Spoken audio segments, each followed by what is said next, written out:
Olá, aqui é a doutora Admira, esse é o podcast O Tricologista, o meu canal no YouTube O Tricologista. Hoje vocês estão com esse pano de fundo, a defesa do Rogério Ceni na final do Mundial de 2005.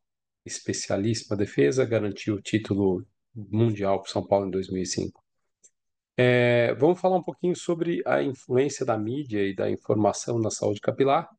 E a gente vai falar um pouquinho sobre ciências e tendências. Então, eu peguei dois artigos que falam sobre isso. Eu trouxe algumas informações sobre eles e eu vou discutir eles com vocês para que vocês possam ter um entendimento bem bacana sobre aquilo que eu vou falar e aquilo que eu considero importante para a gente ver. Vou deixar um pano de fundo aqui, né, uma imagenzinha de pano de fundo, para que a gente possa ter uma visão interessante, né? Existe um grande conflito que se estabelece hoje. Esse conflito que se estabelece, ele está vinculado especificamente a essa questão dos influenciadores e também do profissional da área de saúde, como esses dois grupos de pessoas impactam naquilo que diz respeito ao entendimento sobre cabelos, ao entendimento sobre um monte de coisa.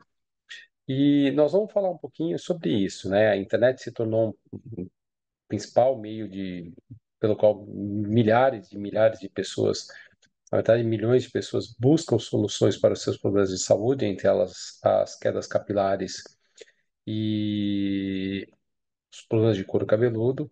E as redes sociais, como o TikTok, o YouTube e o Instagram, elas são verdadeiros termômetros de tendências de cuidados capilares. Então, as pessoas se baseiam muito nisso. Hoje, praticamente, quando você quer procurar alguma coisa, você quer procurar um negócio hoje, você entra no Instagram para saber se aquele negócio tem Instagram. Então é uma coisa, o cenário mudou. Hoje a gente quase não usa mais o Google, a gente não usa, a gente tem usado cada vez mais as redes sociais para ter informação, informações inclusive de profissionais e naturalmente não só de profissionais para aprender alguma coisa.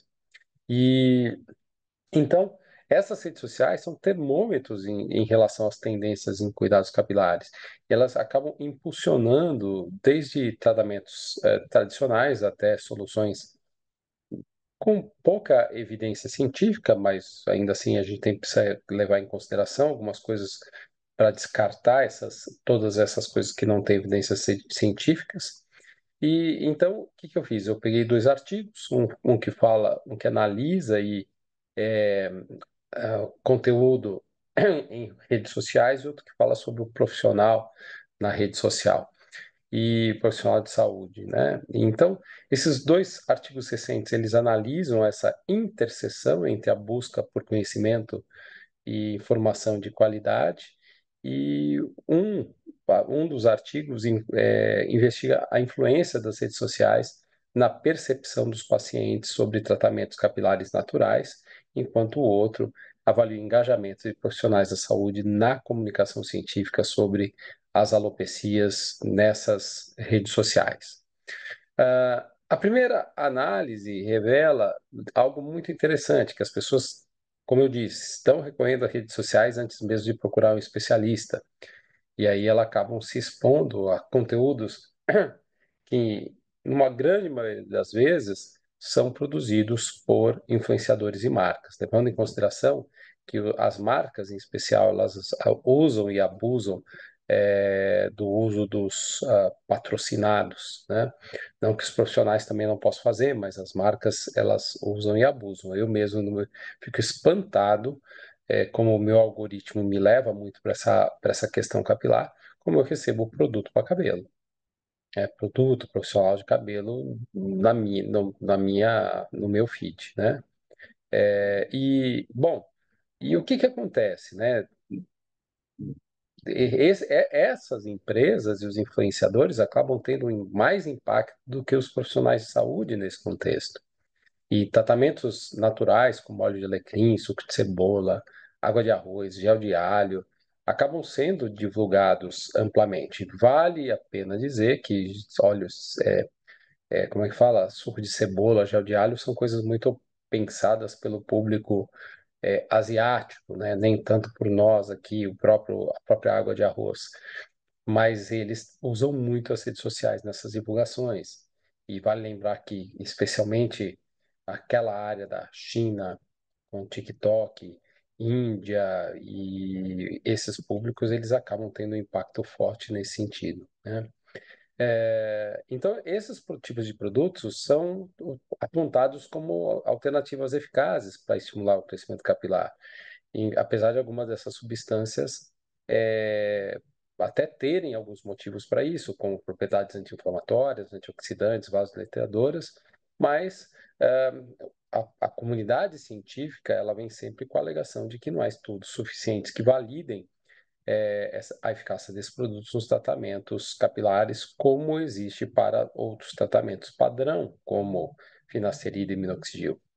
E o estudo aponta um exemplo interessante, um ensaio clínico muito conhecido, no mundo inteiro conhecido, talvez o mais utilizado quando você pensa em óleo essencial, que é comparando o óleo de alecrim com minoxidil dos 2%, mostrando resultados semelhantes na contagem de fios cabelos após 6 meses de uso, sugerindo que o óleo essencial de alecrim pode ter um papel relevante na melhora da microcirculação capilar. No entanto, a ausência de mais pesquisas sobre o óleo de alecrim e pesquisas padronizadas em larga escala não permitem com que se faça uma recomendação segura. Isso é o que o artigo diz do seu uso como substituto do minoxidil.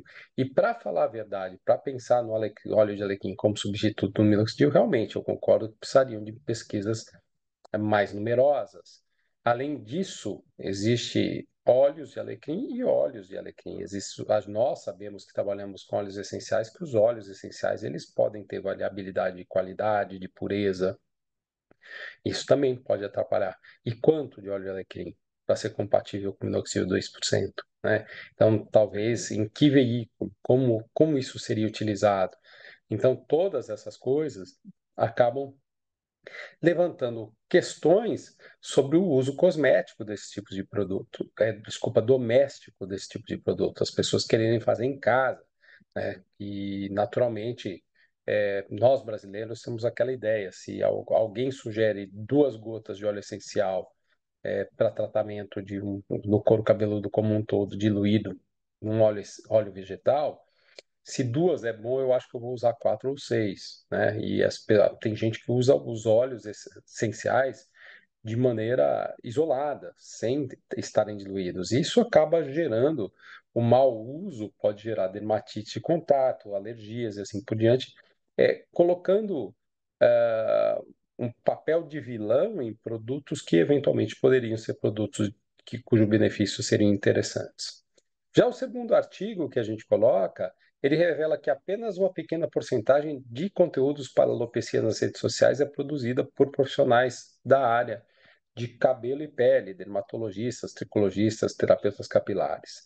No TikTok, por exemplo, isso é dado do estudo, menos de 12% dos vídeos sobre queda de cabelo são feitos por profissionais de saúde, enquanto no Instagram essa participação sobe para 56%. Então, no Instagram, a gente vê mais profissionais de saúde engajados, enquanto que no TikTok é quase que um campo, assim, sob as mãos dos influencers. E isso é importante, né? O YouTube também, o YouTube, por ser uma plataforma de vídeos mais longos e que tem uma peculiaridade de ser mais informativos, possui um equilíbrio maior aqui. Mas ainda assim há muita predominância de influenciadores e empresas em si, promovendo os produtos e tratamentos sem embasamento de fato. Os conteúdos criados por médicos, profissionais de cabelo, pesquisadores, cientistas, embora mais confiáveis, não recebem o mesmo engajamento de conteúdos virais dos influenciadores, o que também é um problema sério nesse sentido. No TikTok, por exemplo, os vídeos feitos por não profissionais têm taxa de engajamento 16 vezes maior do que aqueles produzidos por especialistas, ou seja, nessa imagem que vocês estão vendo por trás da tela, essa menininha com o cabelinho preso e com carinha de criança, ela tem um poder de fazer a informação que ela fala chegar de uma maneira mais ampla do que esta profissional tricologista que está mostrando e explicando de uma maneira adequada. E o que que isso tem de importância? O perigo dessa informação, né? Porque por mais que essa menina influência tenha tentado estudar para fazer uma apresentação digna de que vá fazer bem para alguém que ela intencionalmente queira fazer dentro do seu contexto de influenciador, ela nunca vai atingir, a não ser que ela tenha realmente uma formação na área de saúde, um conteúdo com a qualidade, com a profundidade que um profissional tem. Então, isso é um ponto muito importante. A informação científica precisa ser melhor comunicada, sem perder sua credibilidade e se adaptando aos formatos das redes sociais. E isso é um ponto importante, né? E não estou falando que é para o profissional de saúde ficar fazendo dancinha, brincadeirinha, piadinha, palhaçadinha, ou ficar fazendo outros tipos de atuação teatral para atingir um determinado público. Ter uma linguagem que seja mais acessível nesse sentido. Então, ambos estudos que a gente traz aqui, eles apontam uma preocupação legítima com a disseminação de informação que não seja fidedigna, de risco para pacientes e que possam vir a basear as escolhas dessas pessoas em algo que seja adequado. Entretanto, há um ponto essencial que precisa ser discutido, né? Principalmente quando se diz a questão dos tratamentos naturais, que muito profissional de saúde desvalida, né? A falta de evidência científica sobre tratamentos naturais não significa necessariamente que eles não sejam eficazes. Muitas vezes, a ausência de estudos sobre tratamentos naturais se dá pela falta de interesse comercial em estudar melhor os tratamentos naturais e de financiamento para pesquisar substâncias que não são passíveis, por exemplo, de um patenteamento, de uma patente e, e não porque esses tratamentos são inviáveis ou inferiores. Então, é difícil você comparar uma medicação que tem um baita do investimento da indústria farmacêutica e que tem uma enormidade de universidades estudando, com uma informação que foi publicada por um centro acadêmico em que as pessoas que estão ali se dispõem a estudar algo que ninguém estudou ou que pouca gente estudou.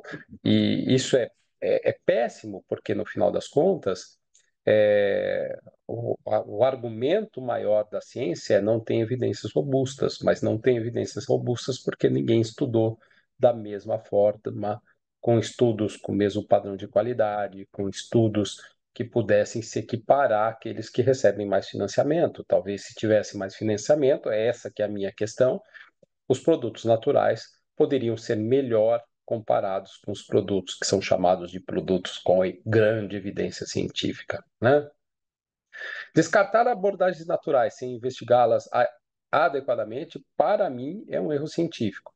A pesquisa médica, historicamente, favorece substâncias que podem gerar lucro por meio de patentes, o que faz com que muitas terapias naturais não sejam suficientemente estudadas e testadas. Em vez de simplesmente desconsiderar essas alternativas naturais, a ciência, ao meu ver, deveria se dedicar a explorá-las com o mesmo rigor mercadológico aplicado a tratamentos farmacológicos tradicionais. Esse é o ponto de vista do Ademir.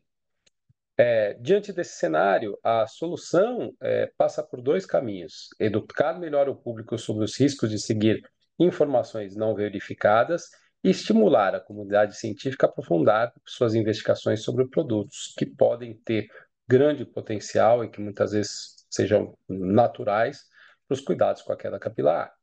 Convidar pesquisadores a desenvolver estudos de longo prazo sobre substâncias como alecrim, cafeína, quercetina, silimarina, sal-palmeto e tantos outros compostos vegetais pode ser uma forma de ampliar o conhecimento e aumentar o portfólio, aumentar as alternativas para tratamentos capilares, garantindo com esse conhecimento que quando essas substâncias forem utilizadas, elas vão ser utilizadas pela sua eficácia e também pela sua segurança.